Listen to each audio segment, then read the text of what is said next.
Good day guys and welcome back ulit sa ating channel for today's video Yamaha Biga Force if ay bibigyan ko ng idea kung ano ang sukat o haba ng kanyang timing chain. Nagkataon is meron tayong tinap overhaul o nagkapalit tayo ng bagong piston. Dala rin is nagkaroon siya ng pag-overheat guys, no? Pero ang topic natin ngayon ay kung ano ang sukat o haba ng kanyang timing chain. Before natin i-reveal ng kanyang sukat guys ay bibigyan ko ng idea kung paano ito bilangin ng mabilisan. Kita nyo naman sa itsura ng kanyang timing chain. So, sobrang luma na guys. So, dala rin napakaitim na ng kulay ng kanyang timing chain. So, yan o. At meron na rin siyang tama, no. Kasi, itong motor na ito, aside sa nagkaroon ito ng puting usok, ay nagkaroon dito na tunog na kalansing guys, no. Kung makalampag sa kanyang cylinder block. So, paano ba ito mabilangin? Kumuha lang kayo ng papel, tapos ilapat nyo ang timing chain. Kunin natin ang bagong timing chain, at yun ang ating bibilangin guys. So, yan po ang ating bagong timing chain. So, ang gawin nyo is, ilapat nyo lang siya sa papel. Tapos, idikit nyo ang bawat ngipin ng ating timing chain. Sa bawat ngipin nating timing chain is, meron siyang dalawang mata. So, dapat naka-align po ang ating timing chain ha. Kapag nagtapat na ang dalawang ngipin guys, meron na siyang 4 na mata. Pero, ang pagbilang natin dito ay by 1. So, kapag makuha natin ang kanyang haba, saka natin ito-time siya ng by 4. Ganun lang po ang paraan. Para makuha natin ang sukat o bilang ng ating timing chain. So yan guys, oh. Yan ang tinuro ko. So meron na siyang 4 na mata kapag itinabi natin ang dalawang ngipin. Kung nakuha na natin ang kanyang sukat guys, tapos merong sobrang dalawang mata sa dulo, saka natin pa-plus yan. At doon natin makuha ang final result ng haba sa kanyang timing chain. Kaya simulan natin siyang bilangin. Let's go!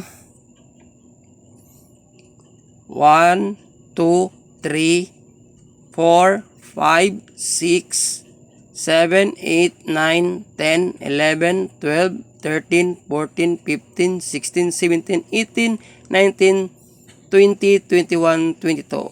Ibig sabihin meron siyang haba na 22 tapos meron siyang sobrang dalawang mata. Kaya pa-plus natin yan guys pagkatapos natin siyang ma-times ng by 4. 22 times 4 ang magiging resulta ay 88 plus 2 is magiging 90.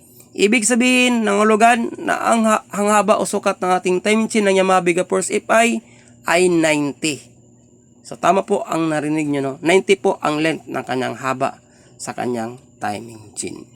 Kaya lang po, wala tayong mahanap na kapareha ng kanyang timing chain na brand talaga na pang Yamaha. Ang nakikita ko lang guys, na kapareha niya, walang iba kundi Honda Beat FI. Magkapareha ala po ang haba ng kanilang timing chain ng Yamaha Biga Force FI at saka Honda Beat FI guys. Tama po ang nakita nyo sa sample sa ating video. At yan po ang tamang sukat niya. Medyo nahulog pa siya, no? Yun o, 90 length o 90L. Kung wala kayong mahanap na original na timing chain ng Yamaha Biga Force FI, ang bibilihin nyo lang na replacement niya ay Honda Beat FI guys. So tapat na natin ang dalawang timing chain. Yung una at saka yung brand nyo. Kung bakit dapat natin siyang palitan. Dito nyo makita guys ang pagkakaiba ng dalawa. So meron pong pagbitay sa ating naunang timing chain. So masubra siya guys kaysa bago.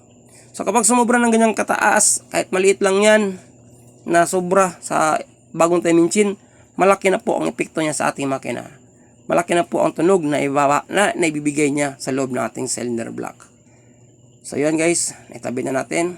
Obserbahan nyo kung ano pagkaiba sa dalawa, di ba?